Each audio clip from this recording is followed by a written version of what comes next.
Grandes Doutrinas Bíblicas, volume 2, capítulo 5. A obra do Espírito Santo em geral.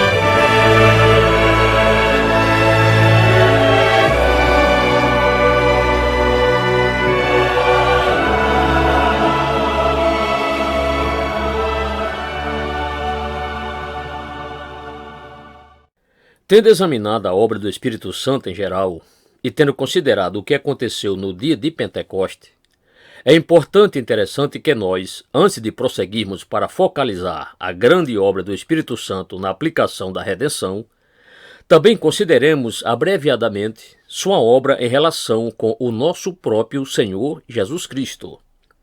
Primeiramente, com respeito ao seu nascimento, lemos como o anjo do Senhor apareceu a José em sonho e lhe disse: José, filho de Davi, não temas receber Maria, tua mulher, pois o que nela se gerou é do Espírito Santo. Mateus 1, verso 20. Lucas, então, em seu evangelho, nos relata que, quando se dirigiu a Maria, o anjo Gabriel lhe falou: virá sobre ti o Espírito Santo, e o poder do Altíssimo te cobrirá com sua sombra. Por isso, o que há de nascer será chamado Santo, Filho de Deus. Lucas 1, 35. Então, em segundo lugar, quando Pedro pregou para a casa de Cornélio, ele contou ao povo acerca do ministério de Nosso Senhor, que, começando pela Galiléia, depois do batismo que João pregou, concernente a Jesus de Nazaré, como Deus ungiu com o Espírito Santo e com poder, o qual andou por toda parte, fazendo bem e curando a todos os oprimidos do diabo, porque Deus era com ele. Atos 10, versos 37 e 38. E em João 3,34, somos informados que Deus não lhe dá o Espírito por medida. Sabemos também que depois o Espírito Santo desceu sobre ele em forma corpórea, como uma pomba, Lucas 3,22, em seu batismo, e então foi conduzido Jesus pelo Espírito ao deserto para ser tentado pelo diabo, Mateus 4, verso 1. E mais que isso, em terceiro lugar, ele foi crucificado no poder do Espírito. Diz o escritor da Epístola aos Hebreus: quanto mais o sangue de Cristo, que pelo Espírito eterno se ofereceu a si mesmo imaculado a Deus. Hebreus 9, 14. E então ele ressuscitou pelo poder do Espírito, segundo Paulo nos informa em Romanos 1, verso 4. Finalmente, somos informados que ele deu mandamentos aos apóstolos através do Espírito Santo. Atos 1, verso 2. E agora prossigamos em direção ao que, acima de tudo, é a principal obra e função do Espírito Santo, sua obra em conexão com a aplicação da redenção realizada e consumada pelo Filho de Deus, nosso Senhor e Salvador Jesus Cristo. Notem a importância de proceder de maneira lógica com essas doutrinas. Obviamente, tivemos que verificar, em primeiro lugar, a pessoa e obra de nosso Senhor. Vimos ali o que ele fez. Toda a questão agora é como essa obra se aplica a homens e mulheres como nós. Nessa série de discursos, nos reportamos com frequência àquela grande reunião que foi celebrada na eternidade, quando Deus o Pai, Deus o Filho e Deus o Espírito Santo se reuniram em concílio e a obra da salvação foi distribuída entre eles. O Filho se dispôs a tomar para si a natureza humana, a fim de prestar perfeita obediência à lei e a morrer pela culpa e castigo dos pecados de homens e mulheres. E o Espírito Santo se dispôs a tomar sobre si a obra de aplicação dessa redenção. Essa é sua obra especial e agora devemos prestar-lhe atenção. Aqui, novamente, é mistério dividir o tema em dois tópicos principais: a obra do Espírito Santo em geral e a sua obra em particular. Há uma obra do Espírito Santo em conexão com a aplicação da redenção a todos os povos. E ele tem uma obra especial na aplicação da redenção somente àqueles que são redimidos experiencialmente. Não estou tratando ainda dessa última, e sim da obra do Espírito Santo, em conexão com a obra redentora de Cristo antes e a parte dessa última. Em primeiro lugar, eu diria que sua própria vinda e presença na igreja e no mundo é, por si mesma, uma parte dessa obra. E nessa conexão desejo chamar-lhes a atenção para João, capítulo 16, versos 8 a 11. Disse nosso Senhor: e quando ele vier, isto é, referindo-se ao Espírito, convencerá o mundo do pecado, da justiça e do juízo.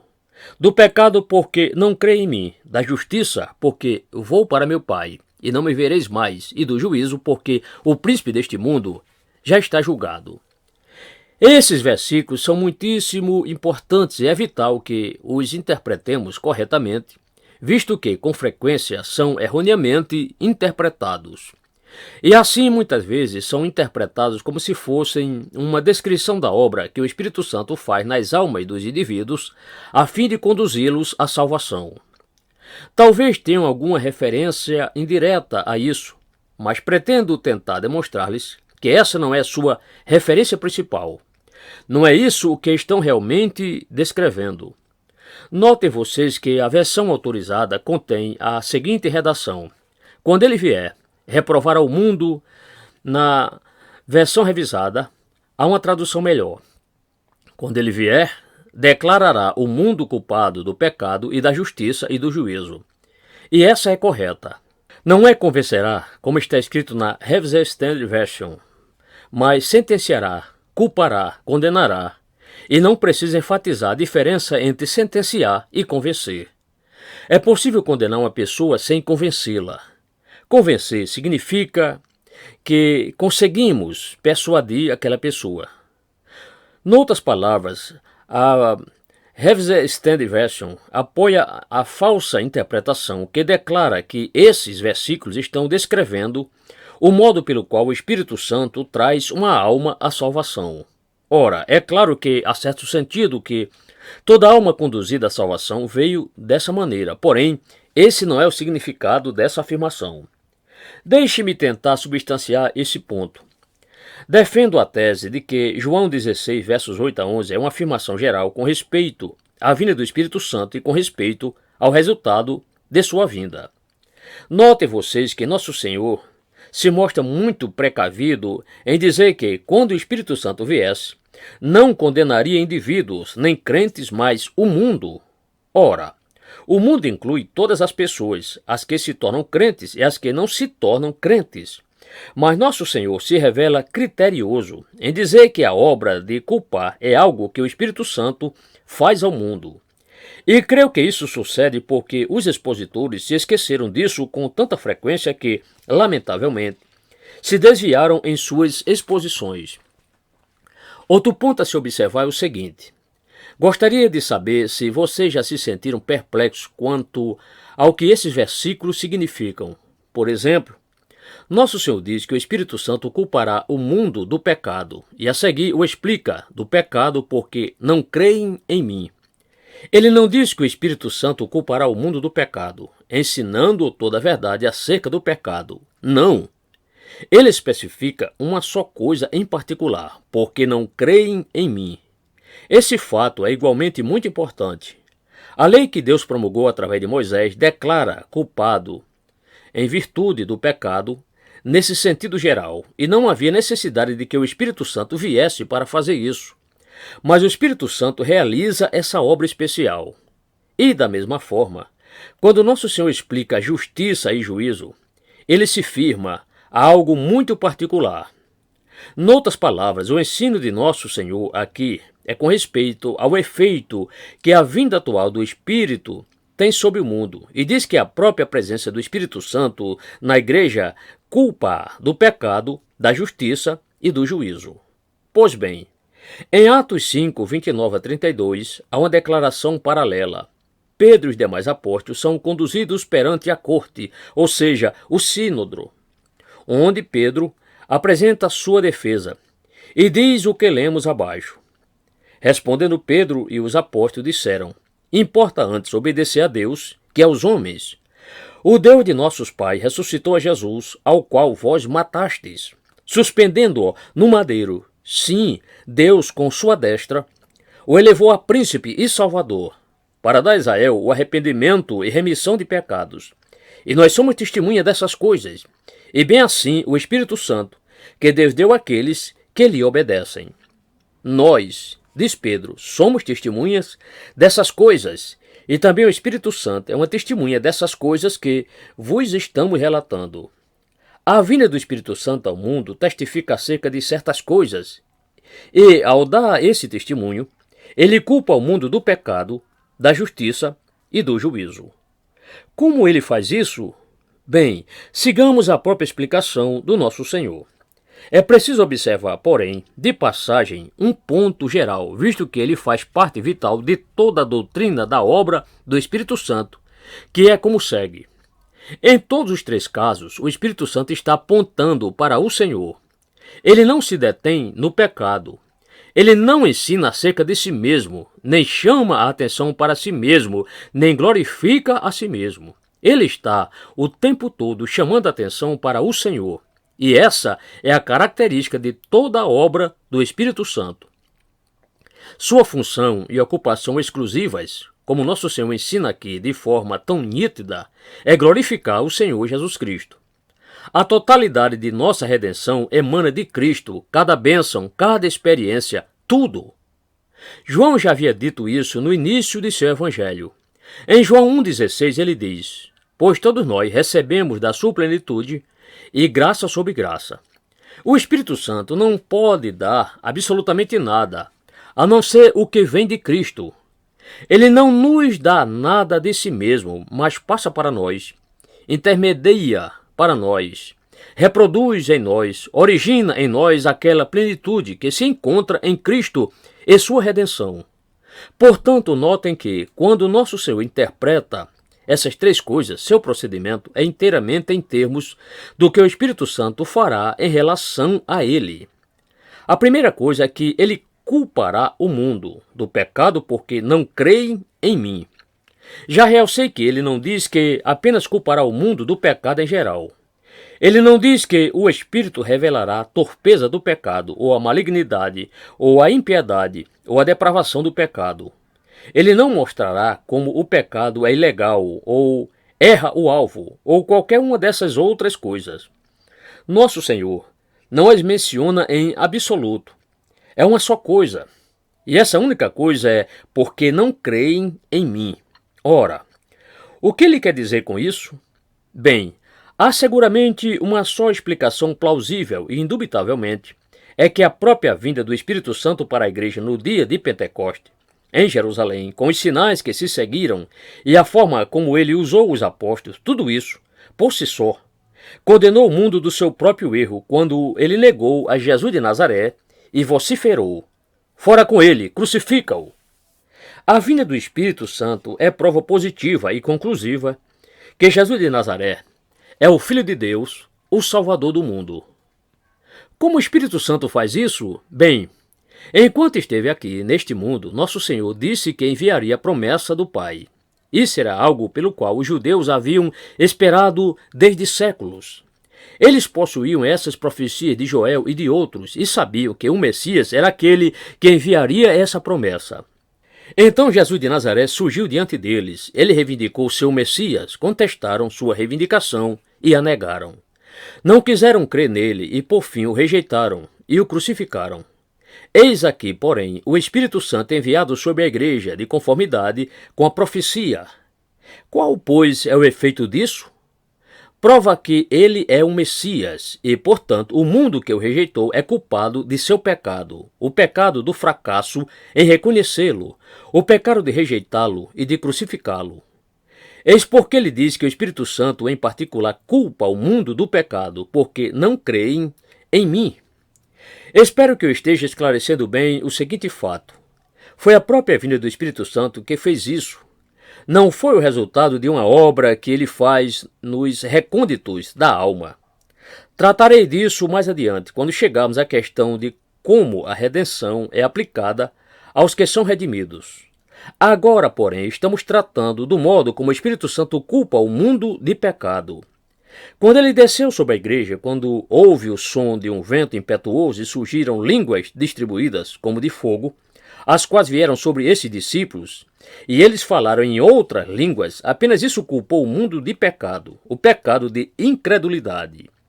Eis por que coloquei isso sob o tópico em geral.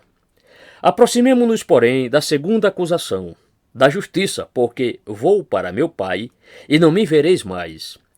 Vocês já se sentiram perturbados ao tentarem explicar isso? É muito interessante ler os comentaristas e os diversos sermões sobre este tema, porque, ignorando o que Nosso Senhor está falando acerca do mundo, se inclinam a interpretá-lo mal. Alguns afirmam que, pelo termo justiça, Jesus queria dizer que Deus estava mostrando sua justiça e se justificando. Afirmam que a acusação contra Deus era que este que reivindicava ser seu filho havia sido esquecido por ele. Deus permitira que ele fosse crucificado e, portanto, Deus não fora justo. Muito bem, declaram esses comentaristas. Ao enviar o Espírito Santo, Deus estabeleceu sua própria justiça. Ele ressuscitou a Cristo dentre os mortos e depois de Cristo subir ao céu, Deus enviou o Espírito Santo, estabelecendo dessa forma o fato de que Deus, afinal, não tinha sido injusto e tinha cuidado de seu filho através de tudo o que aconteceu. Outros afirmam que o que está implícito pelo termo justiça aqui é o estabelecimento da justiça de Cristo, o Filho. Quando ele foi crucificado em fraqueza, os homens disseram que ele não era o Filho de Deus e que ele não era justo. O que ele reivindicara não era verdadeiro, e visto que era uma mentira, portanto, ele não era uma pessoa justa. O envio do Espírito Santo, portanto, diz-se provar que ele era o que dissera ser, e por isso esse fato estabelece sua justiça. Esse ponto, porém, já foi tratado sob a categoria anterior, e se porventura ele tem esse sentido, seria uma espécie de tautologia, uma mera repetição de algo que já ficou estabelecido. Portanto, a expressão não significa nenhuma dessas coisas. Nosso Senhor coloca isso de uma maneira muito interessante. Diz ele, da justiça, porque vou para meu Pai, e não me vereis mais. Portanto, como resolver o problema? Bem, o fato de que Nosso Senhor ressuscitou dentre os mortos é prova positiva de que ele fora aceito pelo Pai. O Pai não só o aceitou, mas aceitou também sua obra perfeita. O apóstolo Paulo, creio eu, nos forneceu a chave para a elucidação desse problema. Em Romanos 4:25 diz ele, o qual foi entregue por causa das nossas transgressões e ressuscitou para a nossa justificação. É na ressurreição que vemos Cristo como nossa justificação. Está no fato de que Deus o ressuscitou dentre os mortos, com sua perfeita e imaculada vida de obediência, com sua obediência passiva em sua morte na cruz, quando ele carregou a culpa e o castigo de todos os pecados dos homens e das mulheres. Deus está declarando, estou satisfeito. A lei está satisfeita. Não há ninguém que possa apresentar alguma acusação. A prova final, porém, de que Deus aceitou a Cristo como nossa justificação é o envio do Espírito Santo. Eis porque é tão importante que tenhamos sempre em mente o fato de que o que aconteceu no dia de Pentecoste em Jerusalém deve ser sempre incluído na grande série de eventos, dos eventos históricos que estabelece a salvação. Essa é a última e conclusiva prova de que Cristo é o Filho de Deus e o Salvador do mundo, pois, como já vimos, foi somente aquele que estabeleceu sua justiça que Deus concedeu o dom de seu Espírito para o seu povo, que é o seu corpo, a Igreja. E, portanto, a própria vinda do Espírito Santo no dia de Pentecoste fez o pronunciamento de que só há uma maneira de justiça, e é aquela que está em Cristo Jesus. Você não pode estabelecer uma justiça propriamente sua, por meio da lei. Vocês não a podem estabelecer por meio de seus próprios esforços ou empenhos morais. Ele é a nossa justiça. Ele é a nossa paz. Ele é a forma da justiça de Deus. E a justiça que Deus nos concede é a justiça de seu próprio Filho. O Espírito Santo proclama isso. Quando Deus enviou o Espírito Santo, ele estava convencendo o mundo de justiça. Ele estava dizendo-lhe, proclamando-lhe, que em Cristo, e tão somente nele, podemos tornar-nos justos. Eis o grande tema do livro de Atos e de todas as epístolas do Novo Testamento, a saber, em Jesus Cristo, o qual para nós foi feito por Deus justiça. 1 Coríntios 1, verso 30. E nada proclama isso tão poderosamente quanto a descida do Espírito Santo enviado por Cristo sobre a igreja no dia de Pentecoste. E em seguida, a terceira afirmação acaba sendo exatamente a mesma coisa, do juízo, porque o príncipe deste mundo é julgado. Aqui, novamente, há muita confusão no tocante ao porquê Nosso Senhor o coloca nessa forma. Diz ele que a vinda do Espírito Santo no dia de Pentecoste culpa o mundo do juízo, porque o príncipe deste mundo é ou tem sido julgado como consequência de sua obra. Ora, o que significa isso? Bem, aqui novamente eu o coloco assim. A vinda do Espírito Santo no dia de Pentecoste foi a prova final da derrota de Satanás e do juízo que é pronunciado sobre ele. Considero isso como sendo uma doutrina muito importante neste ponto. Falando sobre sua morte, um pouco antes disso, Nosso Senhor disse: agora é o juízo deste mundo. Agora será expulso o príncipe deste mundo. João 12:31. Ele estava referindo ao que estava para fazer em sua morte. E eu, quando for levantado da terra, todos atrairei a mim. Isto dizia, significando de que modo havia de morrer. Versículos 32 e 33. A seguir, há aquela declaração do apóstolo Paulo em Colossenses 2, verso 15, onde ele diz que, ao morrer na cruz, Nosso Senhor estava expondo os principados a uma ignomínia pública, triunfando sobre eles nela. A afirmação em João 12:31, portanto, significa que Nosso Senhor, em sua morte na cruz, estava julgando e derrotando a Satanás. Era uma profecia de que o príncipe deste mundo estava para ser expulso por esse evento. Paulo diz que isso aconteceu. E presume que Nosso Senhor diz a mesma coisa aqui em João, capítulo 16. A morte de Nosso Senhor na cruz, sua ressurreição e ascensão e seu envio do Espírito Santo foram a proclamação da derrota de Satanás. Satanás está agora expulso, segundo Nosso Senhor profetizara e predissera que seria. E, naturalmente, foi a vinda do Espírito Santo que finalmente proclamou esse fato. Foi a vinda do Espírito Santo no dia de Pentecoste que provou, como venho reiterando, que Nosso Senhor é deveras o Filho de Deus, que sua obra foi aceita e que ele, assim, realizou grande feito redentivo que salvaria homens e mulheres do domínio de Satanás. Isso equivale, portanto, a uma condenação ou juízo, especialmente porque o príncipe deste mundo, Satanás, está julgado. Pergunto-me se vocês têm sempre compreendido a significação dessa declaração. Acaso vocês percebem que ela significa que Satanás já está julgado? Ele foi julgado pela obra consumada na cruz. Seu julgamento foi proclamado pelo envio do Espírito Santo. E esse é um fato. A última comissão de Nosso Senhor a seus seguidores foi-me dada toda a autoridade no céu e na terra. Portanto, ide, fazei discípulos de todas as nações, batizando-os em nome do Pai e do Filho e do Espírito Santo. Mateus 28, versos 18 e 19. Ele possui esse poder. O apóstolo Paulo o coloca assim: pois é necessário que ele reine até que haja posto todos os inimigos debaixo de seus pés. 1 Coríntios 15, 25. O dia de Pentecoste, a descida do Espírito Santo, portanto, foi uma grande proclamação com este objetivo, que o mundo jamais seria o mesmo em decorrência do que Nosso Senhor fez na cruz. Ora, antes da vinda de Nosso Senhor, Satanás conservou todas as nações, com exceção dos judeus, em cativeiro. Eram todas pagãs, criam em seus muitos deuses, e o conhecimento do Deus vivo e verdadeiro era restrito a uma só nação, Israel, os judeus.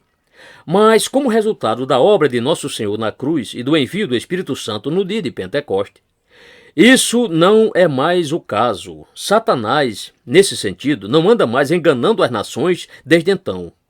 Cristo tem sido proclamado e há crentes nele em todas as nações debaixo dos céus. Disse ele: e eu, quando for levantado da terra, todos atrairei a mim. João 12:32. Como aqueles que vieram a André e a outros. Por isso, nesse sentido, Satanás não mais está controlando o mundo, Cristo está controlando. Ele está reinando. Ele está sentado à destra do poder de Deus. Todo o poder lhe foi dado no céu e na terra. E ele está continuando a discipular todas as nações pela instrumentalidade do Espírito Santo através de seus obreiros, através de seus seguidores. E assim, a própria descida do Espírito Santo no dia de Pentecoste, segundo nosso Senhor prediz aqui, culpou o mundo do juízo. Receio que não compreendamos isso. Confesso que eu mesmo não o compreendia como devia. Vejo-o mais claramente desta maneira. O que estava acontecendo quando o Espírito Santo desceu? Ora, entre outras coisas, sua descida foi uma proclamação ao mundo de que o tempo de Satanás no mundo chegara ao fim. Foi interrompido. Ele foi expulso, como nosso Senhor profetizara que o seria. Não significa que ele não é mais capaz de exercer certos poderes, mas todos eles se encontram dentro de certos limites. Ele não os está exercendo como fazia outrora. Os reinos deste mundo, em certo sentido, já se tornaram os reinos de nosso Deus e de seu Cristo. E tudo isso é proclamado pela descida do Espírito Santo. Quando ele vier, culpará o mundo do juízo, porque o príncipe deste mundo está julgado. E ele tem sido julgado. O que o Espírito Santo proclama, além disso, é que todos os que pertencem a Satanás serão igualmente julgados e condenados com ele e lançados no lago de fogo. Aqui, pois, está uma grande obra que é realizada pelo Espírito Santo, imediatamente, por sua mera presença na igreja, em conexão com a obra da redenção completada por nosso Senhor.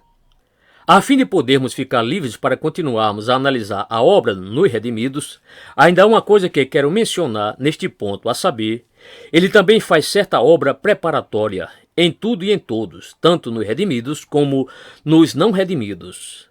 Às vezes isso tem sido chamado a vocação externa do Evangelho. Significa que, desde a vinda do Espírito Santo, uma vocação geral do Evangelho tem sido feita a todas as pessoas. Deixe-me enfatizar isto. Ela é feita tanto aos que permanecem incrédulos quanto aos que se tornam crentes. É provável que o modo mais simples de colocar isso seja formulando uma pergunta.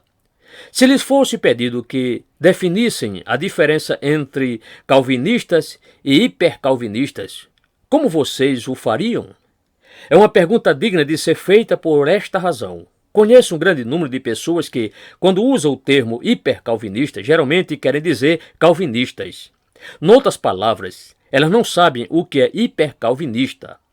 Um hipercalvinista é alguém que afirma que a oferta de salvação é feita somente aos redimidos e que nenhum pregador do Evangelho deveria pregar Cristo e oferecer a salvação a todos. Um hipercalvinista considera alguém que oferece ou que proclama a salvação a todos como uma pessoa perigosa. Vale o que valer. Há uma sociedade em Londres, no momento, que se tem descrito como um arminiano perigoso, visto que prego a Cristo e ofereço a salvação a todos. Tenho chamado sua atenção para o hipercalvinismo, a fim de que possamos compreender que a Bíblia ensina que Cristo deve ser proclamado a todos. Deixe-me apresentar-lhes minha base para afirmar isso. Tomem a grande comissão a qual já me referi. Ide, diz nosso Senhor, e pregai o Evangelho a todas as nações. Tomem também a declaração do apóstolo Paulo em Atos 17, verso 30. Deus manda agora que todos os homens em todo lugar se arrependam. É um mandamento universal. E tome a declaração feita por Paulo acerca de si mesmo em seu ministério aos anciãos de Éfeso, na qual ele diz que deviam ter na memória que ele testificou tanto a judeus quanto aos gentios, ou seja, a todo mundo, o arrependimento para com Deus e fé para com nosso Senhor Jesus Cristo. Atos 20 e 21. O Evangelho é uma proclamação universal. Eis aqui outra maneira de provar isso. Nosso Senhor mesmo, em sua parábola acerca da festa de núpcias, nos relata que algumas pessoas foram convidadas e que não atenderam. Mateus 22, versos 2 a 4. Ele reconhece que o Evangelho será pregado a alguns que o rejeitarão. Isso prova que ele deve ser apresentado a todos. E vocês encontrarão o mesmo ensino em Lucas, capítulo 14, na parábola paralela acerca de outra festa de núpcias. Aliás, as Escrituras nos relatam de forma muito específica que certas pessoas rejeitam e rejeitarão o Evangelho. Paulo, em Antioquia da Pisídia, afirmou que esteve pregando o evangelho aos judeus, mas eles o rejeitaram. Por isso, ele estava para se retirar deles, e doravante iria para os gentios. Atos 13:46. Essa proclamação do evangelho deve ser feita através da palavra de Deus. Há uma grande declaração acerca disso em 1 Pedro 1, verso 12, aos quais, isto é, os profetas, foi revelado que não para si mesmos, mas para vós, eles ministravam estas coisas que agora vos foram anunciadas por aqueles que, pelo Espírito Santo enviado do céu, vos pregaram o Evangelho, para as quais coisas os anjos desejam atentar.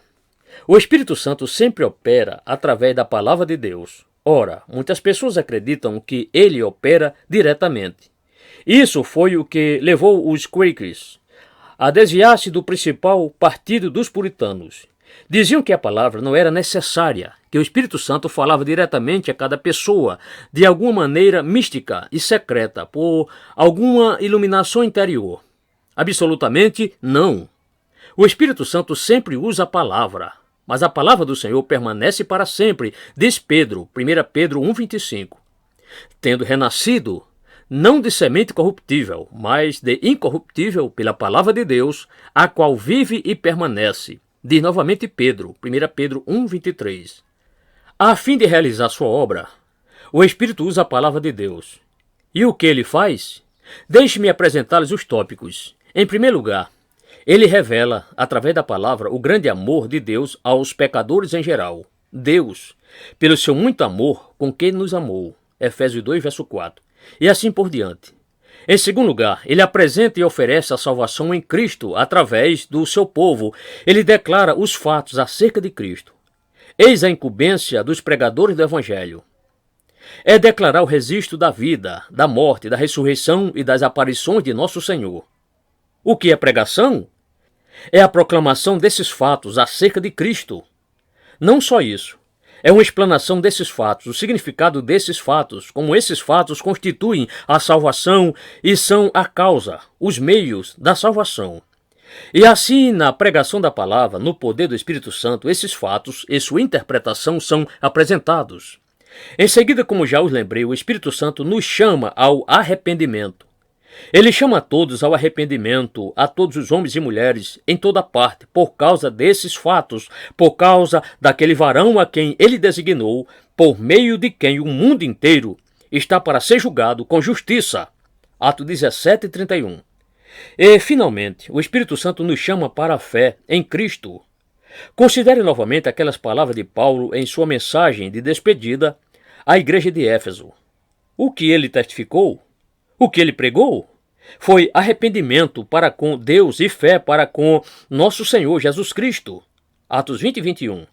Ele chamava homens e mulheres à fé em Cristo, a fim de que pudessem obter o perdão dos pecados e herdar a vida eterna. Foi assim que nosso Senhor comissionou a Paulo no caminho de Damasco.